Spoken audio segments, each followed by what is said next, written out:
Hallelujah, hallelujah. രണ്ട് കരങ്ങൾ ഉയർത്തിപ്പിടിച്ചു, രണ്ട് കരങ്ങൾ ഉയർത്തിപ്പിടിച്ചു. ഇന്നലകളിലെ ദാമ്പത്യ ജീവിതത്തിൽ എവിടെയെങ്കിലും ബലിയർപ്പിക്കേണ്ട ദേവാലയമായി മാറേണ്ട നിന്റെ ഭവനം, അൾത്താരയായി മാറേണ്ട നിന്റെ താമസമുറി, ബലിപീഠമായി മാറേണ്ട നീ കിടക്കുന്ന കട്ടിൽ അവിടെ മലിനപ്പെട്ടിട്ടുണ്ടെങ്കിൽ, സമർപ്പണത്തിൽ കൊടുക്കുന്നതിൽ, ബലിയർപ്പിക്കുന്നതിൽ അശുദ്ധി, അയോഗ്യത, ഭിന്നിപ്പ്, അകൽച്ച കടന്നു വന്നിട്ടുണ്ടെങ്കിൽ, കർത്താവേ അതിനെ മുഴുവൻ നിൻ്റെ കരങ്ങളിലേക്ക് ഞാൻ തരുന്നു. സ്നേഹത്തിൻ്റെ ബലി അർപ്പിക്കുവാൻ, സ്നേഹത്തിനായി സമർപ്പിക്കാൻ, ഈ സ്നേഹത്തിൻ്റെ ബലിയിലെ വിജയത്തെ മുൻകൂട്ടി കണ്ട് അതിന് ചേർന്ന് നിൽക്കാൻ നീ എന്നെ സഹായിക്കണേ. ആഗ്രഹിച്ച് രണ്ട് കരങ്ങൾ ഉയർത്തി ആ തരം തുറന്ന് വിളിച്ചോ. ഈശോയെ, ഈശോയുടെ ശക്തി, ഈശോയുടെ സ്നേഹം, ഈശോയുടെ അനുഗ്രഹം, ഈശോയുടെ കൃപ, ഈശോയുടെ ആനന്ദം ഓരോ വ്യക്തിയിലും നിറയട്ടെ, നിറയട്ടെ, നിറയട്ടെ. രണ്ട് കരങ്ങൾ ഉയർത്തി വിളിക്കുന്നു. ഈശോയെ, പ്രൈസ് ദി ലോർഡ്. നീ എനിക്ക് ജീവിതത്തിൽ തുണയായി തന്ന, നീ എനിക്ക് ജീവിതത്തിൽ തുണയായി തന്ന ഇണയേ നിൻ കരങ്ങളിൽ രണ്ട് കരങ്ങൾ ഉയർത്തിപ്പിടിച്ച് നിന്റെ ജീവിത പങ്കാളി ഈശോയുടെ കരങ്ങളിലേക്ക് പൂർണ്ണമായി സമർപ്പിച്ച്,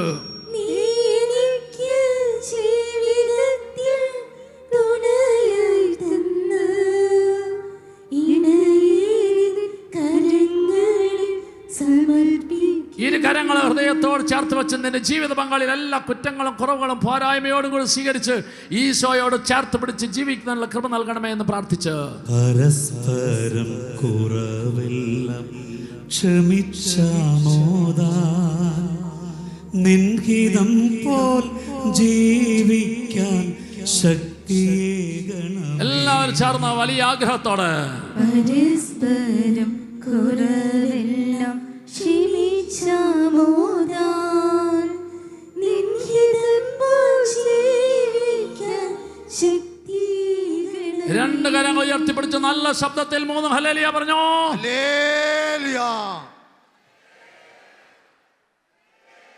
നല്ലൊരു കൈയടി കൊടുത്ത് കർത്താവിനെ മഹത്വപ്പെടുത്തു. Praise the Lord. എന്നിട്ട് ബുക്കിൽ 5-ാമത്തെ പോയിന്റ് എഴുതി വെച്ചു, ദാമ്പത്യ ജീവിതം എന്നും വിജയപ്രദമായി തീരണമെങ്കിൽ ഭാര്യയും ഭർത്താവും എന്നും എപ്പോഴും ചെയ്യേണ്ട കാര്യം ഷെയറിങ് ആൻഡ് കെയറിങ്. ഷെയറിങ്, പങ്കുവയ്ക്കുന്നതും ശ്രദ്ധിക്കുന്നതുമായ മനോഭാവം.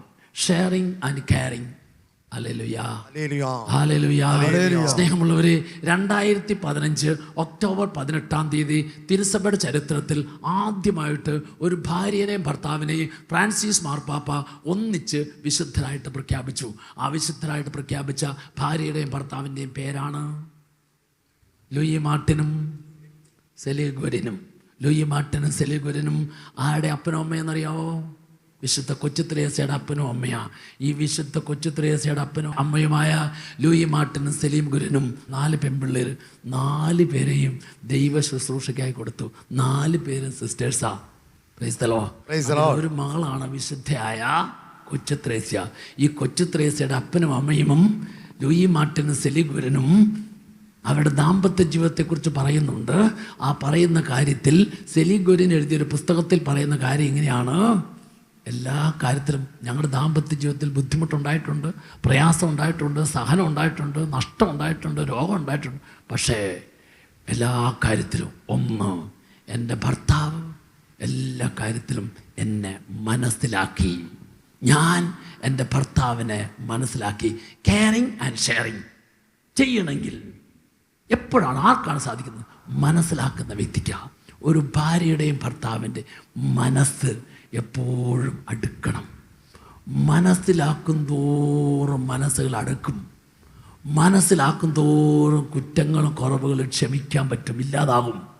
Hallelujah, hallelujah. ഞാൻ എൻ്റെ ഭാര്യനെ, ഞാൻ എൻ്റെ ഭർത്താവിനെ കുറ്റങ്ങളും കുറവുകളും പോരായ്മയോടും കൂടി ഞാൻ സ്വീകരിക്കുമ്പോൾ ഈ ഭർത്താവിൻ്റെയും ഭാര്യയുടെയും മനസ്സുകൾ തമ്മിൽ എന്നും അടുക്കും. ഈ ചേർന്നിരിക്കുന്ന മനസ്സിൻ്റെ മുമ്പിൽ ഒരു കാര്യത്തിനും അകറ്റാൻ പറ്റിയല്ല.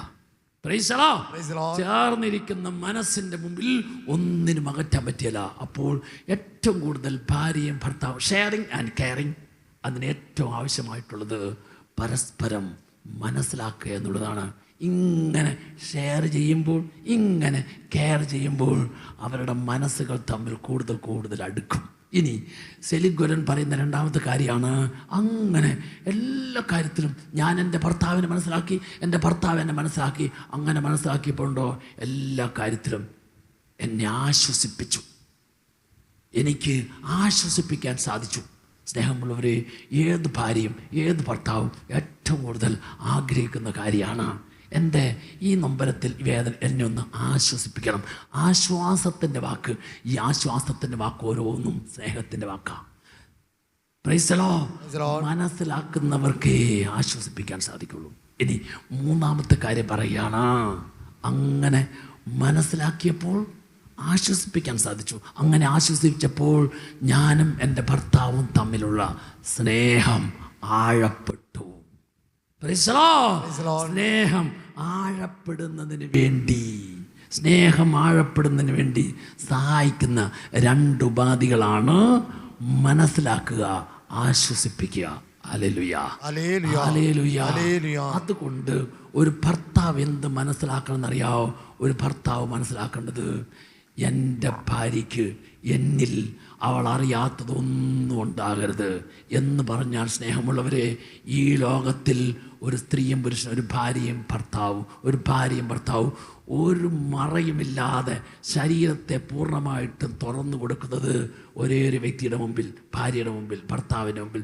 ശരീരം പൂർണ്ണമായിട്ട് തുറന്നു കൊടുക്കുന്ന ബന്ധമാണെങ്കിൽ, അതേപോലെ മനസ്സും പൂർണ്ണമായിട്ടും തുറന്നു കൊടുക്കുന്ന ബന്ധം ഭാര്യ ഭർത്തൃബന്ധമാണ്. ഈ ഭാര്യ ഭർത്തൃബന്ധത്തിൽ പൂർണ്ണമായിട്ടും മനസ്സിനെ മറയില്ലാതെ തുറന്നു കൊടുത്താൽ, മറയില്ലാതെ മനസ്സിനെ തുറന്നു കൊടുക്കുന്ന ഭാര്യയുടെയും ഭർത്താവിൻ്റെയും മുമ്പിൽ എന്നും പരസ്പരം മനസ്സിലാക്കും.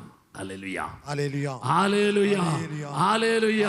അങ്ങനെ മനസ്സിലാക്കും തോറും മനസ്സുകൾ അടുത്ത് ആ ദാമ്പത്യ ജീവിതം എന്നും വിജയപ്രദമായി തീരും. Praise the Lord. സ്നേഹമുള്ളവരെ, ഇന്ന് ഈ തുറവിക്ക്, ഈ ശ്രദ്ധയ്ക്ക് തടസ്സപ്പെടുത്തുന്ന ഏറ്റവും പ്രധാനപ്പെട്ട ഒരു വില്ലനായി ഭാര്യ ഭർത്തൃബന്ധത്തിൽ കളിക്കുന്ന ഒരു സാധനത്തിൻ്റെ പേരാണ്, അറിയാമോ? Mobile phone. ഹല്ലേലൂയ. ഇതിങ്ങനെ വന്നതോടുകൂടിയുണ്ടല്ലോ, ഭാര്യയ്ക്ക് ഭർത്താവിനെ കേൾക്കാൻ, ഭർത്താവിന് ഭാര്യയെ കേൾക്കാൻ സമയമില്ല. പിന്നെ എന്തിനാ സമയമുള്ളൂ? തോണ്ടാനാണ് സമയം. ഹല്ലേലൂയ. എന്നോട് നിങ്ങൾ ദേഷ്യം തോന്നരുത്.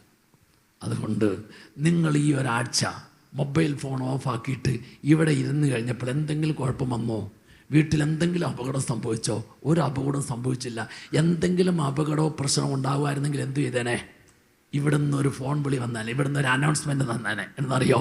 ഇന്ന പേര് ഇന്ന സ്ഥലത്തുള്ള ആള് റിസപ്ഷൻ ഓഫീസിൽ ചെല്ലണം വന്നേനെ. ഹല്ലേലൂയ. വന്നില്ലല്ലോ. എന്താ കാര്യം? നിന്റെ മൊബൈൽ ഫോൺ ഒരാഴ്ച അവിടെ സ്വിച്ച് ഓഫ് ചെയ്തിട്ട് ഒരു കുഴപ്പവും സംഭവിച്ചില്ല. ഹല്ലേലൂയ.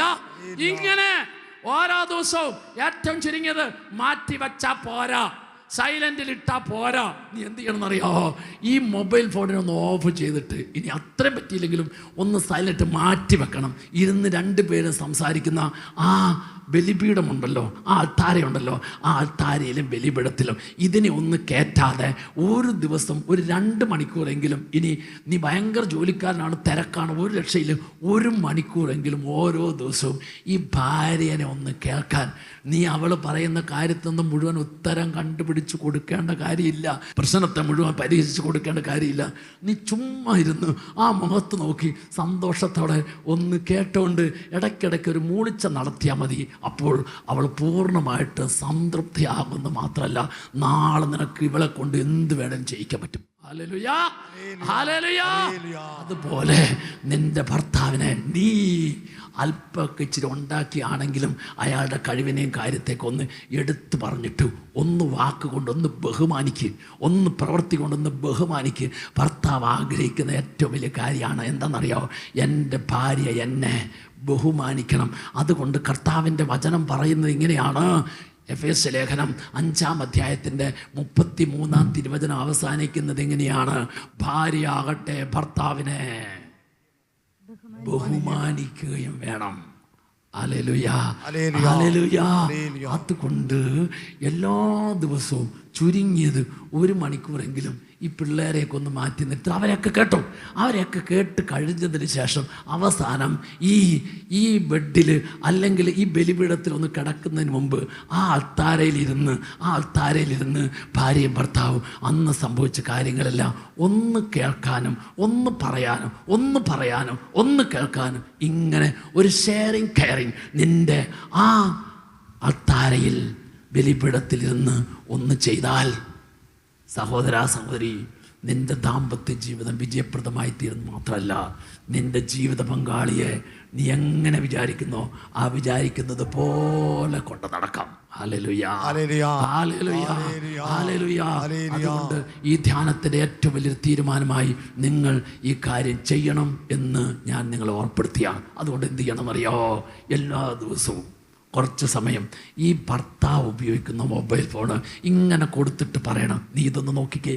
ഈ ഭാര്യ ഉപയോഗിക്കുന്ന മൊബൈൽ ഫോണ് ഈ ഭർത്താവിൻ്റെ കയ്യിൽ കൊടുത്തിട്ടൊന്ന് പറയണം, നിങ്ങൾ നോക്കിയേ എന്ന് പറഞ്ഞാലുണ്ടല്ലോ, ഇന്ന് ഏറ്റവും കൂടുതൽ സംശയിക്കുന്ന രഹസ്യാത്മകത നിറഞ്ഞൊരു സാധനം ഈ മൊബൈലാണെന്ന ഭാര്യയും ഭർത്താവും ചിന്തിക്കുന്നത്. അതുകൊണ്ട് ഇതിനകത്ത് നിൻ്റെ ഭാര്യയ്ക്ക് കാണാത്ത അറിയാത്ത, നിൻ്റെ ഭർത്താവിന് കാണാത്ത അറിയാത്ത ഒന്നും രഹസ്യമില്ലെന്ന് ഈ ശരീരം മറകൂടാതെ തുറക്കുന്നത് പോലെ മനസ്സ് മറകൂടാതെ തുറന്നു കൊടുത്തിട്ട് ഈ മൊബൈലും ഒന്ന് മറകൂടാതെ തുറന്നു പിടിച്ചു കഴിഞ്ഞാൽ അവിടെ പിശാചിന് കയറാൻ പറ്റിയല്ല എന്നോർക്കാം. എല്ലാത്തിനും ഉണ്ടെങ്കിലും എനിക്കും ചില പേഴ്സണൽ കാര്യങ്ങളുണ്ട്.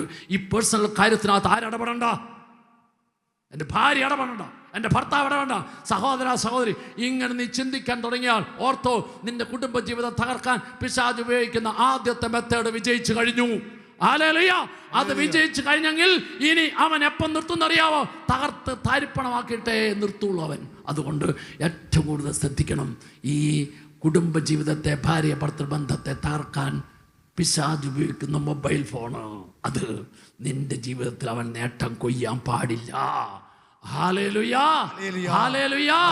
അതുകൊണ്ട് ശരീരത്തിന്റെ തുറവി പോലെ മനസ്സിന്റെ തുറവി പോലെ മൊബൈൽ ഫോണിന്റെ തുറവിയും ഉണ്ടായാൽ നിന്റെ ദാമ്പത്യ ജീവിതത്തിൽ എന്നും കർത്താവ് വിജയം തന്നു ഉയർച്ചും. Hallelujah, hallelujah. ഈ 5 കാര്യങ്ങളിലൂടെ വിജയം ലഭിക്കാനായിട്ട് 3 വചനങ്ങൾ കൂടി ഞാൻ പറഞ്ഞുതരിക. 3 വചനം. അതിൽ ആദ്യത്തെ വചനമാണ് ഉൽപ്പത്തി പുസ്തകം 2-ാം അധ്യായം 18-ാം തിരുവചനം. ഉൽപ്പത്തി 2:18. കർത്താവിൻ്റെ വചനം 3 കാര്യങ്ങൾ ഓർമ്മപ്പെടുത്തുകയാണ്. ദൈവമായ കർത്താവ് അരുളി ചെയ്യുന്നു, മനുഷ്യനേകനായിരിക്കും നല്ലതല്ല, ചേർന്നിണയെ ഞാൻ നൽകും. ഈ വചനത്തിലെ 3 കാര്യം നിന്റെ ജീവിത പങ്കാളിയുടെ മുഖത്ത് നോക്കി ഇങ്ങനെ ഓരോ ദിവസവും ഉറപ്പിക്കണം. ഒന്നാമത്തെ കാര്യം എന്താണെന്നറിയോ? ഈ ഭർത്താവിനെ കുറ്റങ്ങളുള്ള, കുറവുകളുള്ള, പോരായ്മയുള്ള, ബലഹീനതയുള്ള ഈ ഭർത്താവിനെ എനിക്കെൻ്റെ കർത്താവ് തന്നതാ. ഈ ഭാര്യനെ എൻ്റെ കർത്താവ് തന്നതാ. എന്താ ഗുണം? കർത്താവ് തന്നാൽ കർത്താവിന് ഒരിക്കലും തെറ്റ് പറ്റിയേല. തെറ്റ് പറ്റാത്ത കർത്താവ്, ഈ കുറവും പോരായ്മയും, ഈ സ്നേഹിക്കാത്ത, അംഗീകരിക്കാത്ത, നല്ല വാക്ക് പറയാത്ത ഈ ഭാര്യനെ, ഈ ഭർത്താവിനെ എനിക്ക് എൻ്റെ കർത്താവ് തന്നതാ. കർത്താവ് തന്നാൽ തെറ്റ് പറ്റിയല്ല. ഈ കർത്താവ് തന്നതിന് നീ സന്തോഷത്തോടെ, ആനന്ദത്തോടെ സ്വീകരിക്കാൻ. ഏതെല്ലാം വിധത്തിലുള്ള ബുദ്ധിമുട്ടും നൊമ്പരോ അനുഭവപ്പെടുന്നു അതിനെല്ലാം ആ കർത്താവ് അനുഗ്രഹാക്കിക്കൊള്ളും. Praise the Lord. അപ്പോൾ 1 കർത്താവ് തന്നതാ. 2 ഏറ്റവും ചേർന്നതാ. നീ നിൻ്റെ ഭാര്യ, നീ നിൻ്റെ ഭർത്താവും അത്ര ചേർന്നതാണെന്ന് തോന്നില്ല. ഇത് ലോകത്തിലെ വ്യക്തി അങ്ങനെ പറഞ്ഞിട്ടുണ്ടല്ലോ. ദൈവം ചേർന്നതാണെന്ന് കണ്ടുപിടിച്ചതിനെ, ചേർത്ത് പിടിച്ചതിനെ, ചേർത്ത് നിർത്തിയതിനെ അകറ്റാനായിട്ട് പിശാച് പല രീതിയിലുള്ള കെണികൾ തുറക്കും. Praise the Lord. ഏറ്റവും ചേർന്നതാ. നീ ഒരു 4 പ്രാവശ്യം ഓരോ നിമിഷം ചിന്തിച്ച് ഏറ്റവും ചേർന്നതാ. എന്തുകൊണ്ടാണ് ഏറ്റവും ചേർന്നത്? ദൈവം തന്നതായതുകൊണ്ട്, ദൈവത്തിന് തെറ്റ് പറ്റിയല്ലാത്തതുകൊണ്ട്. ഏതെല്ലാം സ്വഭാവ പ്രത്യേകതകളുണ്ടാകട്ടെ, കുറവുകളുണ്ടാകട്ടെ, പക്ഷേ നീ ഏറ്റവും ചേർന്നതാണെന്ന് ചിന്തിച്ചാലുണ്ടല്ലോ, പിശാച് പിന്നെ 5 അയലോക്കത്തേക്ക് നുണയും പറഞ്ഞോട് വരികയില്ല. ഹല്ലേലൂയ. ഉള്ളിൽ ആദ്യം ഒരു ചെറിയ സംശയം ഇട്ടിട്ട്, ഒരു ചെറിയ സംശയം തോന്നിയാലുണ്ടല്ലോ, അവൻ അതിനോട് ചേർന്ന് കുറേ കാര്യമായിട്ട് വരും. ഹല്ലേലൂയ. ആ വചനത്തിലെ 3-ാമത്തെ കാര്യമാണ്, ഇപ്പോൾ എനിക്ക് കർത്താവ് തന്നിരിക്കുന്ന ഈ ഭാര്യയല്ലാതെ, ഈ ഭർത്താവല്ലാതെ വേറൊരു വ്യക്തിയെയും ഈ ലോകത്ത് ഞാൻ എവിടെയെല്ലാം പോയി അന്വേഷിച്ചാലും കിട്ടിയല്ല. ഈ വ്യക്തിയല്ലാതെ വേറെ വ്യക്തിയെ എൻ്റെ കർത്താവിന് എനിക്ക് തരാൻ പറ്റിയല്ല. ചിലപ്പം ഇങ്ങനെ പറയും. എന്താ പറയുന്നറിയാമോ? ഞാൻ പല പ്രാവശ്യം വിദേശത്ത് നിന്ന് അവധിക്ക് വന്നപ്പോൾ നോക്കിയിട്ട് കിട്ടാതെ അവസാനം അടുത്തപ്പോഴുണ്ടല്ലോ, ഇനി എന്തു ആട്ടെ എന്ന് വിചാരിച്ച് ഞാനന്നങ്ങനെ സമ്മതിച്ചു പോയതാണ്. അല്ലായിരുന്നെങ്കിൽ എടി നിന്നെക്കാൾ എത്രയോ നല്ല ആളെ കിട്ടുമായിരുന്നറിയാവോ. ഞാനന്നങ്ങനെയൊക്കെ സമ്മതിച്ചതാ. അതുകൊണ്ട് ഞാൻ വെറുതെ അപ്പനും അമ്മയും പറഞ്ഞപ്പോൾ സമ്മതിച്ചു പോയെന്നേ ഉള്ളൂ. നിങ്ങളെക്കാൾ നല്ല വ്യക്തി എനിക്ക് കിട്ടുമായിരുന്നു എന്ന് എന്തെങ്കിലും നീ ചിന്തിക്കുകയോ പറയുകയോ ചെയ്തിട്ടുണ്ടെങ്കിൽ സഹോദര സഹോദരി, നീ ചിന്തിച്ചതും പറഞ്ഞതും ഈ ലോകത്തിൽ ഏറ്റവും വലിയ നുണയാണ്. എന്താ കാര്യം എന്നറിയോ? ഈ വ്യക്തി അല്ലാതെ ഈ ലോകത്തിൻ്റെ ഏത് മുക്കിലും മൂലയിലും കോടിലും പോയി നീ പരിശോധിച്ചാലും നോക്കിയാലും അന്വേഷിച്ചാലും കിട്ടിയല്ല. ഹല്ലേലൂയാ. അപ്പോൾ ഏറ്റവും ചേർന്നതാണ് ഈ വ്യക്തി അല്ലാതെ വേറൊരു വ്യക്തിയെയും എനിക്ക് കിട്ടിയല്ല. എന്താ കാരണം? ദൈവം തന്നതായതുകൊണ്ട്, ദൈവത്തിനൊരിക്കലും തെറ്റ് പറ്റിയല്ലാത്തതുകൊണ്ട്. ഹല്ലേലൂയാ, ഹല്ലേലൂയാ. രണ്ടാമത്തെ വചനമാണ് മത്തായിയുടെ സുവിശേഷം 19-ാം അധ്യായം 6-ാം തിരുവചനം. വിവാഹം എന്ന കൂതാശയിലെ കർത്താവ് കൂട്ടിയോജിപ്പിച്ചിട്ട് ഓരോ ഭാര്യയോടും ഭർത്താവിനോടും മരണം വരെ പറയാണ്, ഇനിമേൽ നിങ്ങൾ രണ്ടല്ല ഒറ്റ ശരീരമാണ്. രണ്ടല്ല ഒന്നാണ്. എങ്ങനെ ഒന്നാകണം? അതിന് ഞാൻ പറഞ്ഞുതരാം. 5 നിലയുള്ള കെട്ടിടമാണെന്ന് വിചാരിക്കുക. 5 നിലയുള്ള കെട്ടിടത്തിൽ 5-ാം നിലയിൽ ഭർത്താവ് നിൽക്കുക. എന്താ ഭർത്താവ് നിൽക്കുക? 5-ാം നില നിൽക്കാൻ കാണുന്നറിയാവോ? എല്ലാ കാര്യത്തിലും ഉന്നതമായ ചിന്ത, ഉന്നതമായ അഭിപ്രായം, ഉന്നതമായ ആശയം, ഉന്നതമായ പറച്ചിൽ. ഭാര്യ എവിടെ നിൽക്കുന്നറിയാവോ? 5 നിലയുള്ള കെട്ടിടത്തിൻ്റെ 1-ാം നിലയിൽ നിൽക്കുക. അതായത് ഭർത്താവിനെ പോലെ ഉന്നതമായ ആശയമില്ല, അഭിപ്രായമില്ല, കാര്യമില്ല. ഈ താഴെ എനിക്കുള്ളൂ. എന്നിട്ട് 5-ാം നിലയിൽ നിൽക്കുന്ന ഭർത്താവ് ഭാര്യ 1-ാം നിലയിൽ നിൽക്കുന്ന ഭാര്യയിലേക്ക് നോക്കിയിട്ട് പറയാ, എടി എത്ര നാളായി നിപ്പ് തുടങ്ങിയിട്ട്, നീ എന്നെപ്പോലെ കയറി വാ എന്ന് പറഞ്ഞിട്ട് 5-ാം നിലയിലേക്ക് 1-ാം നിലയിലേക്ക് ഭാര്യ കയറുന്നുണ്ടോ എന്ന് നോക്കി നിൽക്കുന്നതല്ല ഭർത്താവ്. അങ്ങനെ ആയിരിക്കരുത് ഭർത്താവ്. ഈ 1-ാം നിലയിൽ നിൽക്കുന്ന ഭാര്യ 5-ാം നിലയിൽ നിൽക്കുന്ന ഭർത്താവിലേക്ക് നോക്കിയിട്ട്, എത്ര നാളായി മനുഷ്യ ആ നിപ്പ് തുടങ്ങിയിട്ട്, അവിടെ നിൽക്കുകയുള്ളൂ, ഞാൻ കയറി വരുന്നു വിചാരിക്കേണ്ട, അതുകൊണ്ട് നിങ്ങൾ ഇറങ്ങി വാ എന്ന് ചിന്തിച്ചിട്ട് ഇറങ്ങി വരുന്നുണ്ടോ എന്ന് നോക്കുന്ന മനോഭാവം ആയിരിക്കരുത് ഭാര്യയുടെ മനോഭാവം. പിന്നെയോ 1-ാം നിലയിൽ നിൽക്കുന്ന ഭാര്യ 5-ാം നിലയിൽ നിൽക്കുന്ന ഭർത്താവിലേക്ക് നോക്കിയിട്ട് ഇങ്ങനെ ചിന്തിക്കണം, ഞാൻ ഈ 1-ാം നിലയിൽ നിൽക്കേണ്ടവളല്ല, എനിക്കെൻ്റെ ഭർത്താവിനെ നേടണം എന്ന് ചിന്തിച്ചിട്ടുണ്ടല്ലോ. ഈ ഭാര്യ 1-ാം നിലയിൽ നിന്ന് 2-ാം നിലയിലേക്ക് കയറി, 2-ാം നിലയിൽ നിന്ന് 3-ാം നിലയിലേക്ക് കയറി. അപ്പോൾ ഭർത്താവ് എന്ത് ചെയ്തു? ഭർത്താവ് 5-ാം നിലയിൽ നോക്കാൻ തുടങ്ങി. ഈ 5-ാം നിലയിൽ നിൽക്കേണ്ടവനല്ല ഞാൻ, 1-ാം നിലയിൽ നിൽക്കുന്ന എൻ്റെ ഭാര്യനെ എനിക്ക് നേടണം. അതുകൊണ്ട് എന്ത് ചെയ്തു? ആ ഭർത്താവ് 5-ാം നിലയിൽ നിന്ന് 4-ാം നിലയിലേക്ക് വന്നു, 4-ാം നിലയിൽ നിന്ന് 3-ാം നിലയിലേക്ക് വന്നു. ഭാര്യ നിൽക്കുന്ന നിലയേതാ? മനസ്സിലായില്ലേ? Praise the Lord. അപ്പോൾ കയറാനും ഇറങ്ങാനും, പരസ്പരം ചേർന്ന് നിൽക്കാനും ചേർത്ത് പിടിക്കാനും കാണുന്ന മനോഭാവമാണ് ഭാര്യ ഭർത്തൃ ബന്ധത്തിലെ മനോഭാവം. ഈ മനോഭാവമുള്ളവരെ കർത്താവ് വിജയത്തിലേക്ക് ഉയർത്തിക്കൊണ്ടിരിക്കും. ആ ഭാര്യ ഭർത്തൃ ബന്ധം ഒരിക്കലും തകരാൻ കൂട്ടിയോജിപ്പിച്ച കർത്താവ് അനുവദിക്കല. ഹല്ലേലൂയ. അതിന് 3-ാമത്തെ വചനം കർത്താവ് എടുത്തു കാണിക്കുന്ന ഒരു മാതൃകയുണ്ട്. സ്നേഹമുള്ളവരെ, ഉൽപ്പത്തി മുതൽ വെളിപാട് വരെ നമ്മൾ ബൈബിൾ വായിച്ചു കഴിഞ്ഞാൽ മാതൃകാപരമായിട്ട് കുടുംബജീവൻ നയിക്കുന്ന അനേകം ദമ്പതിമാരെ നമുക്ക് കാണാൻ പറ്റും. എന്നാൽ ആ ദമ്പതിമാരെ കാണിച്ചിട്ട് ഒരു ഭാര്യയോടും ഭർത്താവിനെ കണ്ടുപഠിക്ക് എന്ന് ദൈവത്തിൻ്റെ വചനം പറയുന്നില്ല. ദൈവത്തിൻ്റെ വചനം കണ്ടുപഠിക്കാനായിട്ട് പറയുന്ന മാതൃക ഏതാണെന്നറിയാവോ? ആ മാതൃകയാണ് യേശുക്രിസ്തുവും സഭയും തമ്മിലുള്ള ബന്ധത്തിൻ്റെ മാതൃക. ആ മാതൃകയാണ് എഫേസ്യ ലേഖനം 5-ാം അധ്യായം 22 മുതൽ 33 വരെയുള്ള വചനത്തിൽ എടുത്തു കാണിക്കുകയാണ്. യേശു തൻ്റെ സഭയാകുന്ന മണവാട്ടിക്ക് വേണ്ടി അവസാനത്തുള്ളി രക്തം പോലും കൊടുത്ത് ഇല്ലാതായതുപോലെ ഓരോ ഭാര്യയും ഭർത്താവിന് വേണ്ടി, ഭർത്താവ് ഭാര്യയ്ക്ക് വേണ്ടി ഈശോ ചെയ്തതുപോലെ അവസാനത്തുള്ളി രക്തം പോലും കൊടുത്ത് വളർത്തണം. ഹല്ലേലൂയ. ഭാര്യ ഭർത്താവിന്, ഭർത്താവ് ഭാര്യയ്ക്ക് എന്തോരം കൊടുക്കണം? ഈശോ കൊടുത്തത്രയും കൊടുക്കണം. ഈശോ എന്തോരം കൊടുത്തു? അവസാനത്തുള്ളി രക്തം പോലും കൊടുത്തപ്പോഴോ കുറയുകയല്ല ചെയ്തത്, വളരുകയാണ് ചെയ്തത്. അതുകൊണ്ട് എന്ത് ചെയ്യണം? ഭാര്യമാരെ, നിങ്ങൾ കർത്താവിനോടെന്ന വണ്ണം, കർത്താവിനോടെന്ന പോലെ നീ നിൻ്റെ ഭർത്താവിൻ്റെ മുമ്പിൽ എളിമപ്പെടണം, ചെറുതാകാൻ തയ്യാറാകണം. 33-ാമത്തെ വചനം അവസാനിക്കുന്നു, ബഹുമാനിക്കണം. ഹല്ലേലൂയ. ഭർത്താവിനോട് പറയണം, ഭർത്താക്കന്മാരെ സ്വന്തം ശരീരത്തെ എന്നവണ്ണം ഭാര്യയെ സ്നേഹിക്കണം. എങ്ങനെ? ഈശോ തൻ്റെ മണവാട്ടിയായ സഭയെ സ്നേഹിച്ചതുപോലെ നീ സ്നേഹിക്കണം.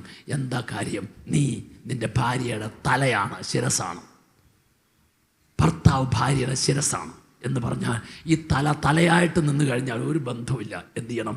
ഈ തല ഉടലിനോട് കഴുത്തിൽ ചേർന്ന് നിൽക്കണം. ചേർന്ന് നിന്നാലേ ഈ തല കൊടുക്കുന്ന ഓരോ കാര്യവും കൽപ്പനയും ഓരോ നിർദ്ദേശവും താഴേക്കുള്ള അവയവങ്ങളെല്ലാം അതുപോലെ ചെയ്യുള്ളൂ. അപ്പോൾ തലയുടെ പണി ചേർന്ന് നിൽക്കുക, ചേർത്ത് പിടിക്കുക. എങ്കിലേ ഈ തലയ്ക്ക് തലയുടെ പണിയെടുക്കാൻ പറ്റുള്ളൂ. ഹല്ലേലൂയ. ഭർത്താവ് ഭാര്യനെ ചേർത്ത് പിടിക്കണം, ചേർന്ന് നിൽക്കണം. ഭാര്യയും ഭർത്താവും ചേർന്ന് നിൽക്കുന്ന മനോഭാവം, അത് യേശുക്രിസ്തുവും സഭയും തമ്മിലുള്ള ബന്ധത്തിൻ്റെ മാതൃക പോലെ ആയിരിക്കണം എന്ന് കർത്താവിൻ്റെ വചനം പറഞ്ഞു തരികയാണ്. Praise the Lord. രണ്ട് കരങ്ങൾ ഉയർത്തിപ്പിടിച്ചോ. ഇന്നലകളിൽ ഏതെല്ലാം കുറ്റങ്ങളും കുറവുകളും പോരായ്മകളും ബലഹീനത പിടിവാശിയും വിട്ടുകൊടുക്കാനെന്ന മനോഭാവം എന്തെല്ലാം അതിനെ മുഴുവൻ ഈ ഉയർത്തി കരങ്ങൾ കർത്താവിൻ്റെ കരങ്ങളിൽ കൊടുത്തു. അതിന് മുഴുവൻ കർത്താവിൻ്റെ കരങ്ങളിൽ കൊടുത്തു. കൊടുക്കുന്നത് മുഴുവൻ ഏറ്റെടുത്ത് അനുഗ്രഹിക്കുന്ന കർത്താവ്. ആ കർത്താവിൻ്റെ കരങ്ങളിലേക്ക് നിന്റെ ദാമ്പത്യ ജീവിതത്തിലെ ഇന്നലകളിലെ എവിടെയെല്ലാം കുറവുകളും പോരായ്മകളും ബലഹീനതകളും വീഴ്ചകളും വന്നു, ഈശോയെ കണക്ക് നോക്കാതെ അതിനെല്ലാം നിന്റെ കരങ്ങളിലേക്ക് ഞാൻ തരുന്നു. രണ്ട് കരങ്ങൾ ഉയർത്തിപ്പിടിച്ച് ആധാരം തുറന്ന് എല്ലാവരും വിളിക്കട്ടെ. ഈശോയെ എന്ന് വിളിക്കട്ടെ. ശക്തി ഒഴുകട്ടെ, സ്നേഹം നിറയട്ടെ, അനുഗ്രഹം ഒഴുകട്ടെ, ആത്മാവിന്റെ നിറം ലഭിക്കട്ടെ, ദൈവിക ശക്തിയുടെ കൃപ ലഭിക്കട്ടെ. ഓരോ മകനെയും മകളെയും ഓരോ ഭാര്യയെയും ഭർത്താവിനെയും കർത്താവിന്റെ വചനത്തിന്റെ ശക്തി കൊണ്ട് കർത്താവ് നിറച്ച്, കർത്താവിന്റെ സ്നേഹം കൊണ്ട് കർത്താവ് നിറച്ച്, ആത്മാവിന്റെ ശക്തി കൊണ്ട് നിറച്ച്, വചനത്തിന്റെ ചൈതന്യം, വചനത്തിന്റെ ശക്തി, വചനത്തിന്റെ അഭിഷേകം കർത്താവ് കൂടുതൽ നൽകി അനുഗ്രഹിക്കട്ടെ. രണ്ട് കരങ്ങൾ ഉയർത്തിപ്പിടിച്ച് നിന്റെ ജീവിത പങ്കാളിയെ ദൈവകരങ്ങളിലേക്ക് സമർപ്പിച്ച് പ്രാർത്ഥിക്കുന്നു. നീ എനിക്ക് ജീവിതത്തിൽ തുണയായി തന്ന, നീ എനിക്ക് ജീവിതത്തിൽ തുണയായി തന്ന ഇണയേ നിൻ കരങ്ങളിൽ നിന്റെ ജീവിത പങ്കാളിയിൽ എല്ലാ കുറ്റങ്ങളും കുറവുകളും പോരായ്മയും ബലഹീനതകളോടും കൂടെ ഈശോയുടെ കരങ്ങളിലേക്ക് സമർപ്പിച്ച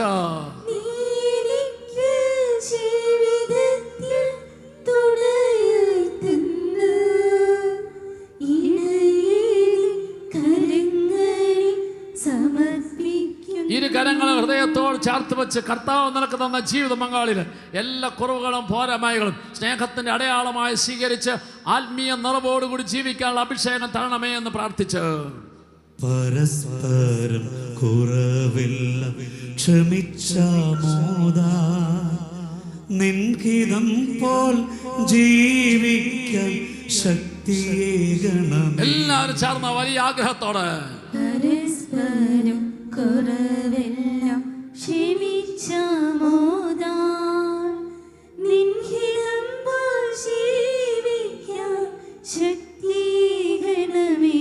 രണ്ട് കരങ്ങൾ ഉയർത്തിപ്പിടിച്ച് എല്ലാവരും ചേർന്ന് നല്ല ശബ്ദത്തിൽ 3 ഹല്ലേലൂയ പറഞ്ഞോ.